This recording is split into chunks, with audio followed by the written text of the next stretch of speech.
found this really cute card on Cricut Access. It's All My Hearts card, and I'm going to go ahead and make it. So you'll just click on Customize, and the image will load. And I want to change the color.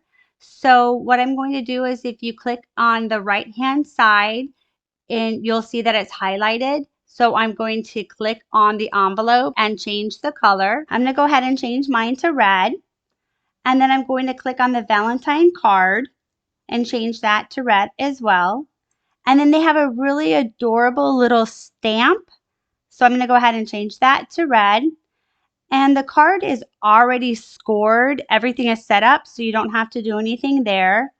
And then we're just going to go ahead and click on Make It. Next, I'm going to go ahead and click Cardstock for intricate cuts. I also like to change the pressure to more.